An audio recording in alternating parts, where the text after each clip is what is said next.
ठाणे जिल्ह्यातला भिवंडी तालुका 2020 मध्ये या भिवंडीमध्ये एक 17 वर्षांचा मुलगा बेपत्ता झाला.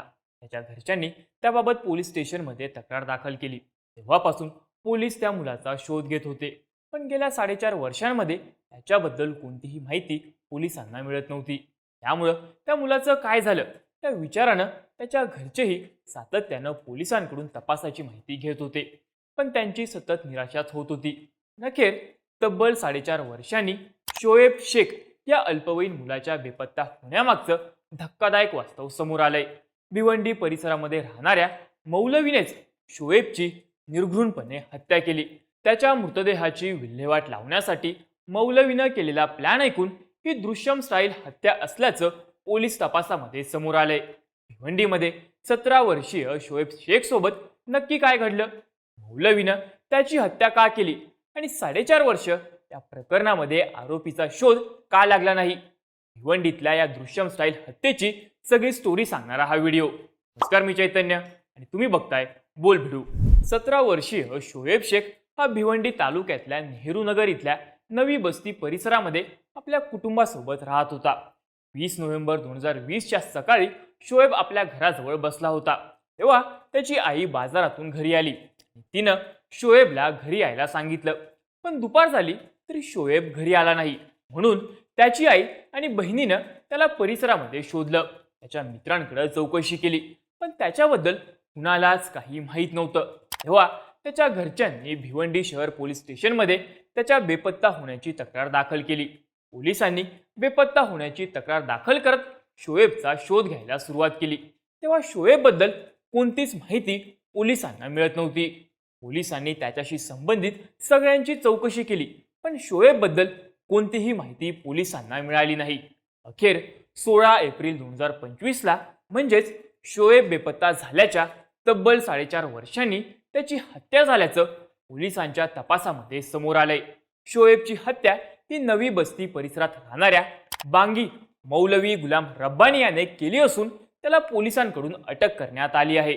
त्याच्या चौकशीमध्ये या प्रकरणाचा धक्कादायक खुलासा समोर आलाय. नेहरू नगरच्या नवी बस्ती परिसरातच मौलवी गुलाम रब्बानी राहत होता. तो परिसरातल्या अशरफ उल मशिदीमध्ये बांगी म्हणून काम करायचा. तसंच त्याचं नवी बस्ती भागामध्ये एक किराणा मालाचं दुकानही होतं. गुलाम रब्बानीचं शोएबच्या घरच्यांकडं येणं जाणंही होतं. पण काही दिवसांनी गुलाम रब्बानीला अशरफ उल मशिदीमधून काढून टाकण्यात आलं. तेव्हा शोएबच्या घरच्यांसह सगळ्यांनाच धक्का बसला. त्याला काढण्याचं कारण काय असंही तिथल्या लोकांकडून मशिदीच्या व्यवस्थापकांना विचारण्यात आलं.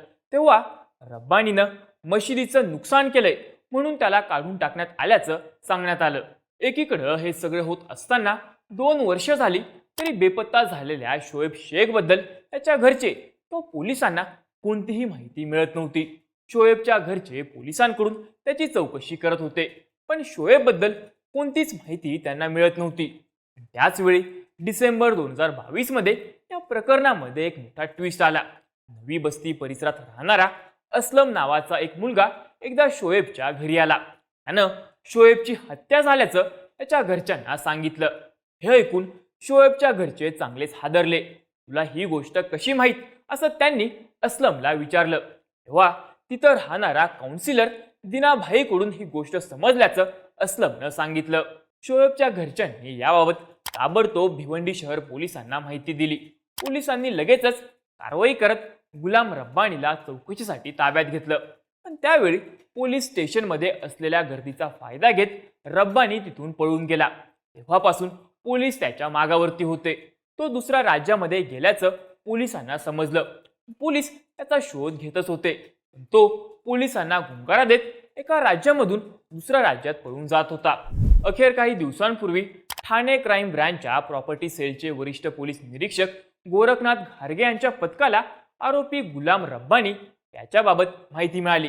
तो आसाममध्ये लपून बसल्याचं त्यांना समजलं. तेव्हा पोलिसांनी सापळा रचत गुलाम रब्बानीला आसाममधून अटक केली. त्यानं शोएबच्या हत्येची कबुली दिली.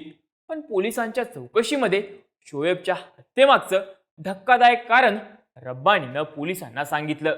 नवी बस्ती परिसरात मशिदीत बांगी म्हणून काम करणारा रब्बानी हा आधीपासूनच गुन्हेगारी प्रवृत्तीचा होता. तो आपल्या दुकानात अल्पवयीन मुलींसोबत चुकीचं काम करत होता.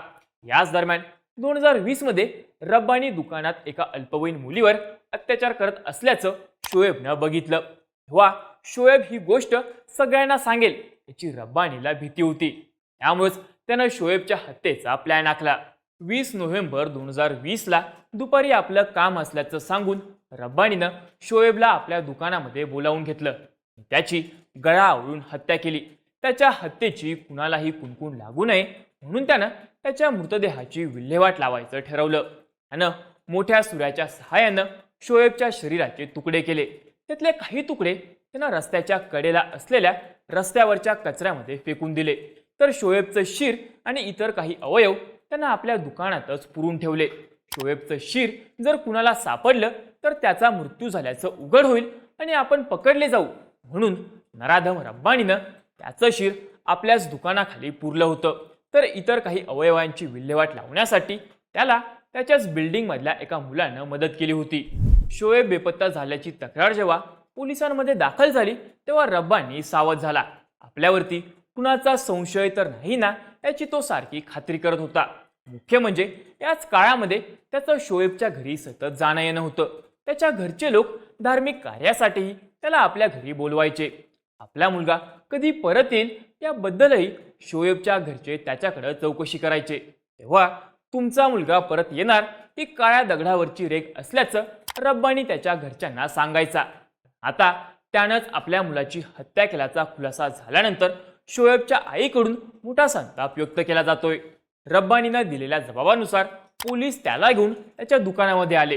तिथून शासकीय पंचांसमोर शोएबच्या मृतदेहाचे काही अवशेष बाहेर काढून फॉरेन्सिक पथकाच्या मदतीनं ताब्यात घेण्यात आले. दरम्यान हे अवशेष आता फॉरेन्सिक लॅबमध्ये टेस्टसाठी पाठवण्यात आले आहेत. दरम्यान यावरून आता शोएबची आई बहिणीनं रब्बानीला कठोरातली कठोर शिक्षा देण्याची मागणी केली आहे. त्याला काहीही करून फाशी झालीच पाहिजे अशी मागणी त्यांच्याकडून करण्यात येते. तसंच रब्बानीला मृतदेहाची विल्हेवाट लावण्यासाठी मदत करणाऱ्या मुलालाही अटक करून शिक्षा देण्यात यावी असं त्यांचं म्हणणं आहे. काउन्सिलर दिनाभाई यांनाही ही गोष्ट माहीत होती, पण गेल्या 4.5 वर्षांमध्ये त्यांनी आपल्याला याबाबत कोणतीही माहिती दिली नाही. यामुळं रब्बानीप्रमाणेच ते सुद्धा या प्रकरणामध्ये तितकेच गुन्हेगार असल्याचा आरोप शोएबच्या घरचे आणि परिसरातील इतरांनी केला आहे. या सगळ्या प्रकरणाबद्दल तुम्हाला काय वाटतं? तुमची मतं आणि प्रतिक्रिया आम्हाला कमेंट करून नक्की सांगा आणि असेच माहितीपूर्ण व्हिडिओज बघण्यासाठी बोलबिडूच्या YouTube चॅनलला नक्की सबस्क्राईब करा.